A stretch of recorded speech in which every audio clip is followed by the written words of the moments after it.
I was getting my dance on. That was pretty cool. Christine, thank you for the tunes.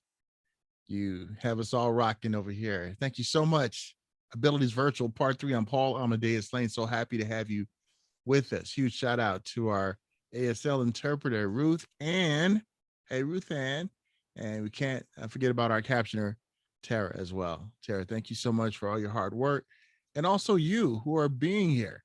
And don't forget, if you miss any of these workshops where you can catch it on demand about a month after the show, so we got you covered. The workshops, yeah, I messed up, I said workshops. Workshops, yeah, I'm thinking about after shots, but yeah, you'll be able to check it out. So go out and check out the exhibitors and everything too. Stay here with us, we got you covered. We're going to switch our conversation to talk about CART, and joining us right now we have the amazing Dan Clayback from NCART. Dan, welcome. How are you, my friend? Good, Paul. Very happy to be here. Thanks for the opportunity. Hey, great to have you. And I'm telling you, Dan, right away, our chatters are going away and they're flooding us with a bunch of questions. So before we hit those questions, if you can tell us a little bit about NCART, if you don't mind. Sure, Paul. Happy to do that. And again, it's Don Clayback with NCART. I'm the executive director. NCART stands for the National Coalition for Assistive and Rehab Technology. And to help, I'm sitting in an office office setting and coming to you from Buffalo, New York. So happy to be with you all. NCART is an organization of manufacturers and suppliers of what we call complex rehab technology. And I know a lot of folks are familiar with that term. Basically, that involves specialized manual wheelchairs, power wheelchairs, seating and positioning systems, and other adaptive equipment like standing devices, bathing equipment, gait trainers, and other things that people with disabilities rely on, in a variety of settings to help them with their daily activities. Awesome. Thank you so much, Don. I really appreciate that. And thank you for not getting mad when I called you Dan at first. I really appreciate that. So Don, I've been called worse, Paul, so that's no problem. So no problem. So Don, when we look at just the mission of NCART, why is that mission so critical? Yeah, great question, Paul. And I think for folks that use this type of equipment, I think they're familiar with the challenges you have. As I share with people, the good news when it comes to technology is there's a lot of good things out there that are available that people with disabilities can use to really maximize their function and their independence and be fully engaged in their communities. The challenge, though, is getting funding and coverage for these items. So that really is our focus. We work, although we're a group of providers and manufacturers, we also work very closely with the disability and consumer organizations and the clinical organizations to really do three things: to educate policymakers, both at the federal and state level, on what this equipment is and who uses it and the benefits that it delivers. So you've got the education piece. Then we identify where there are problems, and unfortunately there are many, and we determine how do we advocate to solve those problems. And then finally, we collaborate. So we determine who are the best people, who are the best organizations, how do we spread the word to get people engaged and really, like I said, educating the policymakers so they understand the issues. And then frankly, being what we call politely persistent and let them know what we need, but not giving up on them in spite of some of the challenges in getting their attention. I love that. Precisely persistent. I love that, Dan. Yeah. Don, I called you again. Don, here we go. Don, yeah. What, we kind of touched on it earlier about funding that you talked about. Yeah. When we look at the education processes you do with state and federal officials and trying to educate them, is it just because they look at the amount of dollars that it costs that they feel it's not needed? Without, then you come in and you explain to them, well, let me explain to you what it's all about. Does that seem to help out when you have that explanation? They're like, oh, okay, I get it. Exactly. And we've really been, I would say, certainly for the past 10 plus years, we've been making good inroads in this educational process. And when I say we, I really mean the whole CRT community. So the work that NCART does, the work that other industry groups do, and certainly groups like United Spinal Association and the Christopher and Dana Reeve Foundation, the ALS Association, the Spina Bifida Association, and really Abilities Expo within their program. They've done a great job in helping us spread the word, because it really needs to be a community effort. And it takes a village to get this message out there. And people do get it. But to your question, the problem is when we get into the healthcare area, there are so many things that are involved in healthcare policy.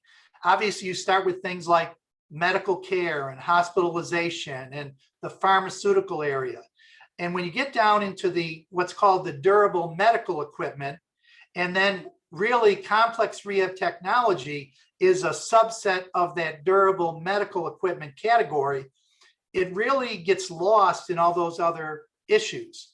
But the good news is what I've seen time and time again, both personally and seeing the experience of other advocates, is if people take the time to reach out to that policymaker, it could be a member of Congress, it could be one of their staff, it could be somebody in the state legislature. I guarantee you, I've seen it in person, that someone will just use someone that's using a power wheelchair. If we can help facilitate a conversation between them and the policymaker, where someone actually sees a power wheelchair and hears about how the right wheelchair can really enable the person to be so much more independent, that forms a lasting relationship and impression. But the challenge, to get that audience and to get that message out there doesn't happen overnight. But as I tell people, the good news is, thanks to everybody's efforts, we've made inroads, but there still is a lot more education, and that's going to come from getting more people engaged in that process. And Don, having policymakers who are part of the disabled community, has that helped out? Or when these ones finally got in that position, they're not affected by the same challenges that we common folk are, that they forget where they come from? You mind opening up on that? Yes, I hear what you're saying. And I would probably say, no, I don't think they forget where they come from. And certainly there's some leaders in Congress in both the House and Senate that do use wheelchairs, both power and manual wheelchairs. And I think they certainly are supportive of the disability community. And when we get into this type of technology, they're supportive of that. Nice. So they certainly have a lot of issues that they're dealing with, even outside of healthcare.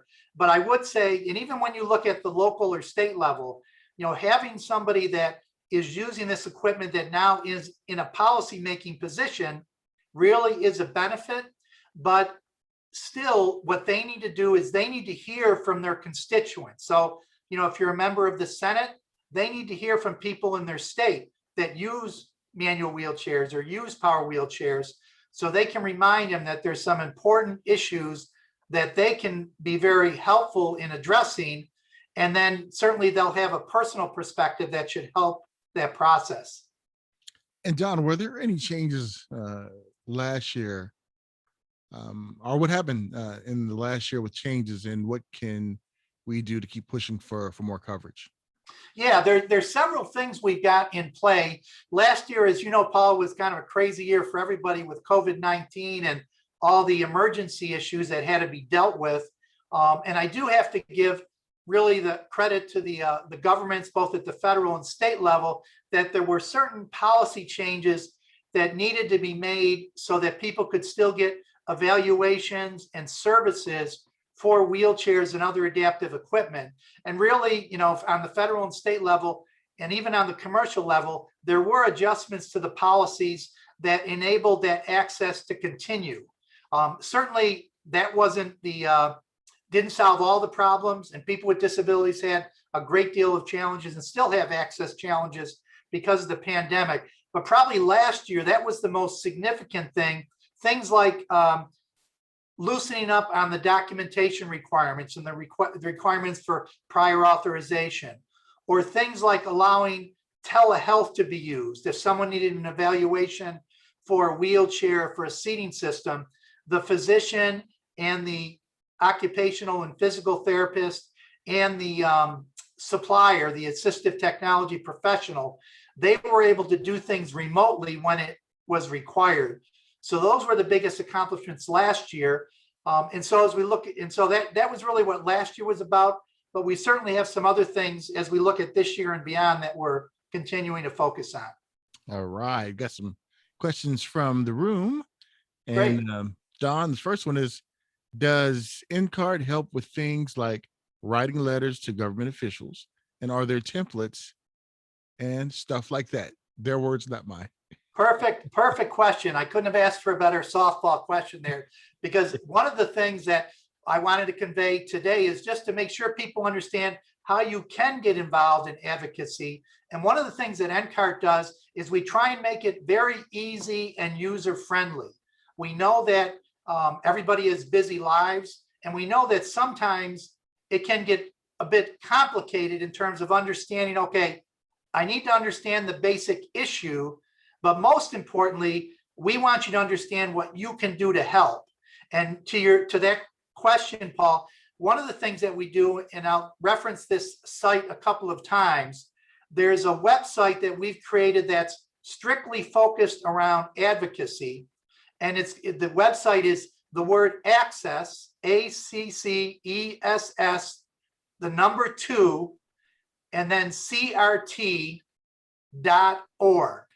So access, the number 2, CRT.org. If you go to that site, you'll see a variety of information on issues, but the important thing is it will give you a link that if you see an issue you'd like to take action on, if you plug in your zip code, it'll identify who your member is that needs to get an email from you.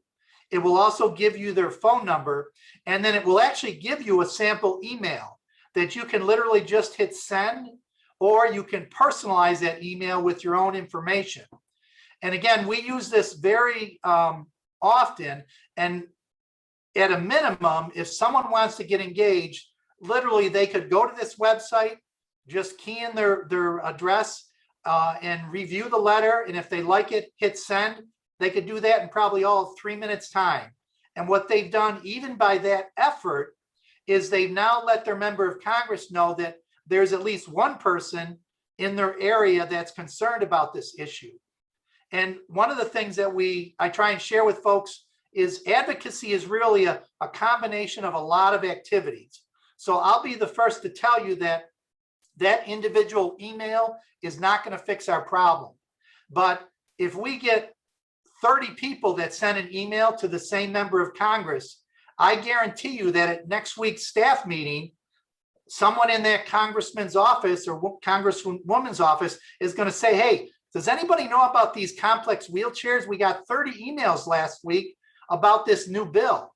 And that starts the process. And there's then a variety of other things. We do targeted meetings.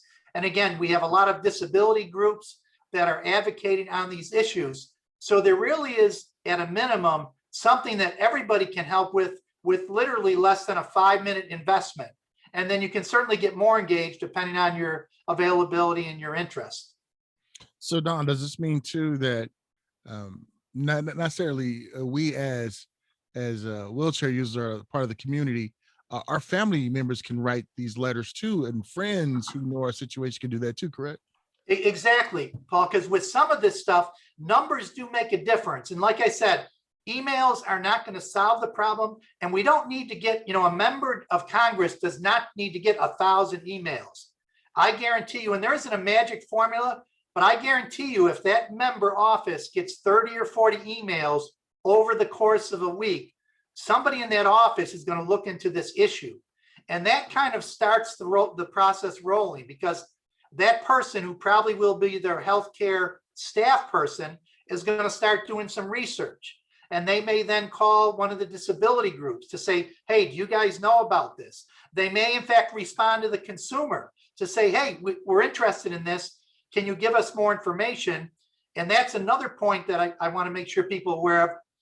Your role is to set up that conversation. You don't have to be the expert on the issue, But if you review the material we've created, and basically it's something about improving access to manual and power wheelchairs, and you have an interest in that, whether you use a wheelchair, whether you're a family member, all you have to do is start that conversation. And then, for example, refer me to that client. You could send me an email that says, hey, Don, a staff person in my congresswoman's office has some questions on this, and I can take it from there. One of the other advocacy groups can take it from there. But what that person has done is they've created an interest, because now that member of Congress recognizes there is somebody or some bodies in their district that wants them to take a look at that. And that's why everybody has a role to play, even if it's at a minimal time investment. Don, a few people are asking if you can maybe give up that advocacy website again that you. Yes. Again, it'd be www, and then the word access. It's all one phrase, but the word access, ACCESS, the number 2, and then CRT.org. So www.access2crt.org. Awesome. Another question is about volunteering with NCART. It says, what do we do as a volunteer?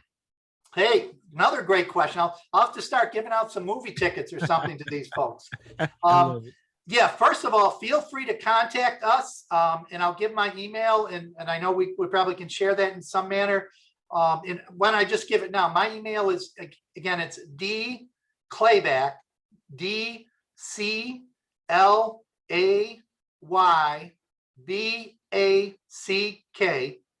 Clayback, just like it sounds, and that's at NCART, NCART.us. So if you send me that email, and we've got several people on our staff, we can get back to you. And we also have a wide group of volunteers. So that's a good starting point. And we definitely will be able to link you up either within our group or to other groups that you'd be able to be helpful in. All right. And piggybacking on that, someone asked, is NCART using social media to advocate? And can we help with that? Hashtags, etc. Beautiful question. Yes, we have our own social media sites. And again, if you, and I know it's difficult, I apologize for keep quoting these websites, but NCART has our own website, and that is NCART.us. NCART.us. You'll go there, you'll see all the links to our social media platforms, and we'd be happy to have you join us, and definitely share our postings, or send us information that we can share if you're involved in groups on your end. Because while we also want to share what we're working on, we also want to be helpful in spreading the word in other issues that are impacting the disability community. Awesome. Is NCART just about wheelchairs or walkers and prosthesis as well? Great question. We do limit our primary focus around what we'll call mobility, seating, and other adaptive equipment. So things like, as I mentioned, power and manual wheelchairs, stroller type devices, specialized walkers. We don't get involved in the standard medical equipment, things like, I'll say, standard walkers or hospital beds, those types of things. We also don't get involved in communication devices or orthotics and prosthetics. But when I say we don't get involved, we're certainly supportive of other associations that are focused on that. But our purpose and mission really is around specialized power and manual mobility, specialized seating, and then those other adaptive products like I talked about. And that would also include accessibility products. So ramps, wheelchair lifts, those types of things. Awesome. And let's talk about different technologies. We know over the years that different innovations have reared its head when it comes to wheelchairs. Yeah. How difficult is that to get funding for? What type of advocacy do you have to do to to help people see, no, it's just not for fun. It's for enhancing our lives. Talk about that if you don't mind, please. Sure. And maybe I'll talk on two fronts, Paul. One is on the advocacy side. I think it's really using potentially some of the information that we've created through NCART. We actually have like a video on our website that's called the Introduction to Complex Rehab Technology, where we have 6 consumers along with a physiatrist and then a former president of one of the disability groups that talks about CRT and really gives the person the idea of visually what it looks like. So, that can take many forms, but it really is helping people understand that this is specialized equipment. It's not the type of wheelchairs you see in the hospital hallway or in the pharmacy. And again, those are important equipment, but we try and emphasize is that this equipment is used by people with higher level disabilities and higher needs. And if you look at, for example, the Medicare population, only about 15% of Medicare folks require this complex rehab type wheelchair. So 85% can use standard wheelchairs, which is good. But our primary focus is to make sure that the 15% that needs more specialized wheelchairs have the ability to do that. And that's why, as I mentioned, we don't want this specialized equipment to get lost in terms of policies around coverage of wheelchairs and other equipment, because policymakers need to differentiate around that spectrum from the very standard manual power wheelchair to the very complex power wheelchair that someone literally could be using the movement of their eyes to operate their wheelchair and to change their seating position. The other piece, while we want to talk about advocacy, I think also when someone is getting one of these wheelchairs, you want to make sure you're working with a company, a supplier that has experience in these areas. Because of the challenges, there's a tremendous amount of paperwork that's required, and you need to really have the right team. So you need to have the physician, an experienced occupational or physical therapist, because those are the folks that need to document why this equipment is needed. And then you need to have the experienced equipment supplier. And many times that's the assistive technology professional, or the ATP. That's the equipment expert. And those individuals put together the package that goes to the insurance company and hopefully gets approved. Typically that unfortunately may take a couple of submissions, but unfortunately, because of that lack of understanding that we're talking about, this equipment is challenging to get covered, but it can get covered with persistence, and we're trying to make it so that it is not quite as challenging as it unfortunately is. Awesome. Don, we appreciate all your insight when it comes to NCART. And before we wrap it up, anything else you'd like to articulate to our attendees here? Yeah, no, Paul, this is great. We really appreciate, again, the Abilities Expo for giving us this opportunity. And I would just say, in the CRT community, advocacy is everybody's job. We know there's a lot of different issues going on, and we hope you can look to NCART as being your equipment advocate. And we cannot do the advocacy ourselves. Really, you as consumers and as family members and caregivers, you are the most powerful voice. And frankly, our purpose is to try and put things together that will help you tell that story, and we can take advantage of your time and your involvement and continue to make progress. So thanks very much, Paul. Hey, appreciate it, Don, and much success. And we appreciate all that you do. You're welcome.